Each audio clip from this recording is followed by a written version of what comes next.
ሰላም እንዴት አላችሁ? እንግዲህ ትላንትና መምህራችንን መምህር ዘላለምን ሸኝተናል። እጅግ በጣም ብዙ ምስክርነቶችን ሰምተናል። እግዚአብሔር ያከበሩትን ምን ያህል እንደሚያከብር፣ የመሰከሩለትን ምን ያህል በክብር እንደሚያስጌጣቸው አሳይቶናል በትላንትናው ዕለት እና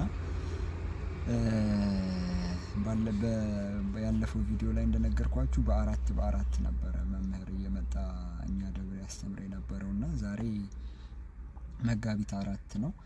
የፍቁረ ጊዜ ቅዱስ ዮሐንስ ወርሃዊ መታሰቢያ በዓል ነው እና ስለዚህ ዛሬ ማታ ላይ ሁላችንም እንድንገኝና መምህራችን በሻማ ማብራት በጧፍ ማብራት ስነ ስርዓት እንድንዘክር ጥሪ ቀርቦልናል። ስለዚህ ሁላችንም እንገኝ እላለሁ። ከዛ ባለፈ ግን ለቀረነው ለሁላችንም ለቤተክርስቲያን አገልጋዮች የመምህራችን መንፈስ ይደርብን ብዬ ማለት እፈልጋለሁ። ምክንያቱም እግዚአብሔር በድብቅ ሆነው የሰሩትን በሰዎች ፊት የሚከፍል አምላክ ነውና ይህንንም ትላንትና አይተናል። ስለዚህ ሌሎቻችን ሁላችንም የቀረነው የቤተክርስቲያን አገልጋዮች ፍጹም እንደሱ ታማኝ ሆነን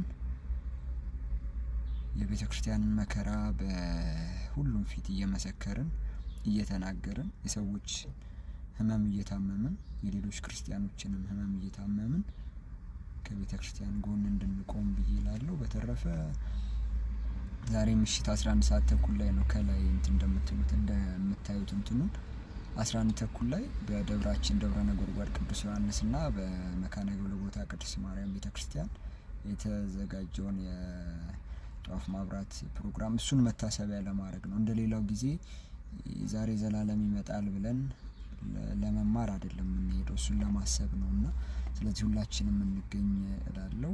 እንግዲህ እግዚአብሔር አምላክ የዛ ሰው ይበለን።